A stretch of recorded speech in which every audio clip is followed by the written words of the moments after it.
Edukasyon sa Pagpapakatao 5. Pagkalinga at pagtulong sa kapwa. Ako po ang Teacher Lani. Ating subukin. Panuto. Basahing mabuti ang bawat pahayag.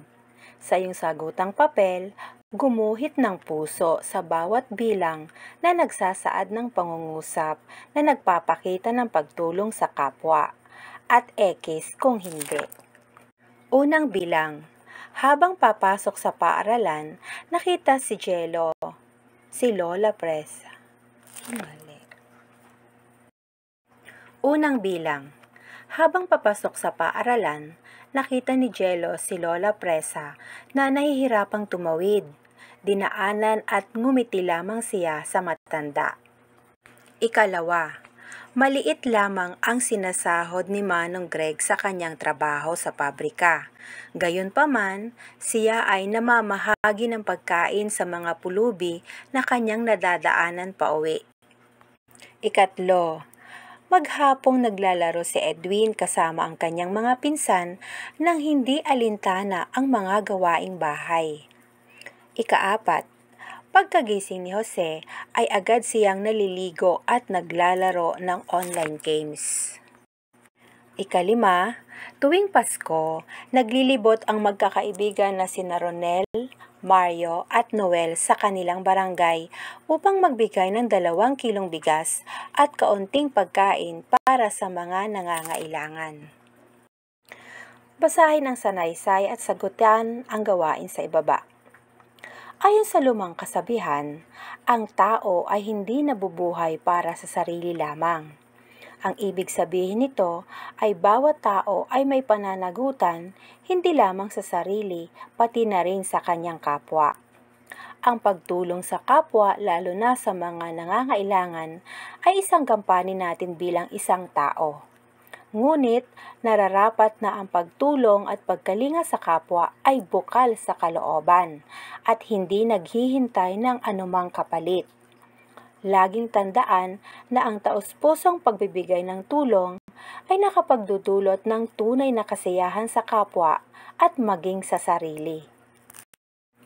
Ngayong panahon ng pandemya, ang pagtulong at pagkalinga sa kapwa sa malaki o simple mang pamamaraan ay kinakailangan upang mapagtagumpayan ng bawat isa ang mga hamon ng buhay. Bilang isang bata at mag-aaral, ang mga sumusunod ay mga paraan na maaari mong gawin upang maipakita ang pagtulong at pagkalinga sa kapwa. Unang bilang, pagtulong sa loob ng tahanan. Mga halimbawa, pakikiisa sa mga gawaing bahay tulad ng paglilinis ng bahay at iba pa. Pagpapaalaala sa mga kapamilya ukol sa mga pamamaraan upang maiwasan ang pagkakaroon ng sakit. Pagpapakita ng paggalang, pagsunod at pakikiisa sa anumang gawain ng pamilya. Ikalawa, pagtulong sa pamayanan. Mga halimbawa, pagtatapon ng basura sa tamang lalagyan, pagsunod sa mga umiiral na ordenansa ng barangay, paglilinis ng kapaligiran upang makaiwas sa sakit, maghugas lagi ng mga kamay at sumunod sa mga itinakdang health protocols, manatili lamang sa bahay kung walang mahalagang gagawin sa labas. Ikatlo, iba pang paraan ng pagpapakita ng pagtulong sa kapwa. Pagdarasal para sa kapwa at iba pang nangangailangan. Pangangalaga sa kalikasan. Pagtanggap at paggalang sa mga may kapansanan at nakatatanda. Ang mga nabanggit ay ilan lamang sa mga pamamaraan ng pagtulong sa kapwa. Ang pagtulong sa kapwa ay hindi nangangahulugang dapat ito ay pera o kayamanan. Maaari ding ibahagi sa kapwa ang panahon, talento, serbisyo at pagmamahal. Ang pinakamahalaga lamang na dapat tandaan ay dapat maluwag at bukal sa ating loob ang gagawing pagtulong. Lagi ding tatandaan na kapag ikaw ay tumulong at nagpakita ng pagkalinga sa kapwa, maaari itong maging inspirasyon sa ibang tao upang maging bukas palad din sa kanilang kapwa. Sipiin ang bawat pangungusap at kulayan ang bilog ng asul kung ang ipinapakita ay pagtulong sa kapwa at dilaw kung hindi. Una, pagbibigay ng pagkain sa kapitbahay sa oras ng kalamidad. Ikalawa, paglalaro gamit ang cellphone buong araw. Ikatlo, pagtulong sa mga gawaing bahay. Ikaapat, pagkukunwaring nagsasagot ng module upang hindi makapaghugas ng pinggan sa bahay. Ikalima, pagbibigay ng upuan sa matatanda kung nasa bus o sasakyan. Isagawa, sipiin sa iyong sagutang papel ang commitment form na magpapakita ng iyong pagtulong sa iyong kapwa. Puna ng mga detalye at sagot na hinihingi.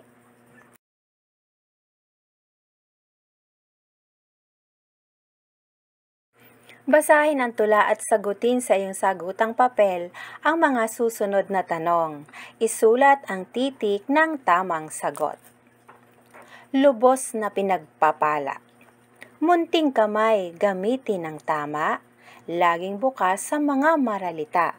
Lubos na kaaya-aya kung ang tulong ay sadya, alam ng Diyos ang iyong mga gawa. Sa oras ng kagipitan, tulong ay ilaan. Dahil sa iyong munting gawa, hindi ka malilimutan. Walang katumbas ang saya na mararamdaman dahil sa tulong na ginawa para sa kapwa. Mahal ng Diyos ang taong matulungin. Kanyang laan ay tulungan ka din. Sa iyong kagipitan, iyong mararanasan mga tulong na di inaasahan. Unang bilang, ano ang mensahe ng tula? A. Hindi maganda ang pagtulong dahil hindi pinagpapala. B. Maganda ang pagiging matulungin dahil pinagpapala. C. Dahil mahirap ang buhay, dapat isipin lang ang pamilya. D. Wala sa mga nabanggit. Ikalawa, ano ang ibig sabihin ng linyang munting kamay gamitin ng tama sa tula? A. Palaging maglaba. B. Palaging manghingi. C. Palaging makipag-away. D. Palaging maghanap ng paraan na tumulong. Ikatlong bilang, kung ang isang tao ay matulungin, ano ang dapat niyang asahan? A. May mag-aalok ng pera sa taong matulungin. B. Walang tutulong sa taong matulungin. C. Ikinatutuwa ng Diyos ang pagiging matulungin. D. Wala sa mga nabanggit. Ikaapat, binigyan mo ng pagkain ang iyong kaibigan dahil nakita mo siya ay nagugutom, dahil hindi pa nakakabalik ang kanyang nanay mula palengke. Ano ang iyong aasahang isukli sa iyo? A. Bibigyan ka din ng pagkain ng kaibigan mo. B. Hindi ka maghihintay ng anumang kapalit. C. Babayaran ka ng pera ng iyong kaibigan. D. Wala sa mga nabanggit. Ikalima, si Riza ay isang doktor. Nakagawian na niyang tumulong sa kahit na sinong nangangailangan, katulad ng pagbibigay ng libreng gamot sa mga may sakit. Sa iyong palagay, nararapat bang tularan ang ugali ni Riza? Bakit? A. Oo, dahil siya ay tumutulong sa kahit kanino. B. Oo, dahil siguradong magkakapera siya. C. Hindi, dahil mauubusan siya ng gamot. D. Wala sa mga nabanggit. Para sa iyong karagdagang gawain, sa loob ng isang linggo, ilista ang mga ginawa mong tulong sa inyong tahanan, pamayanan o barangay. Ilagay ito sa talahanayan at siguraduhing papermahan sa iyong magulang bilang katibayan na ikaw ay may isinagawa talagang pagtulong. Gawin ito sa iyong sagutang papel.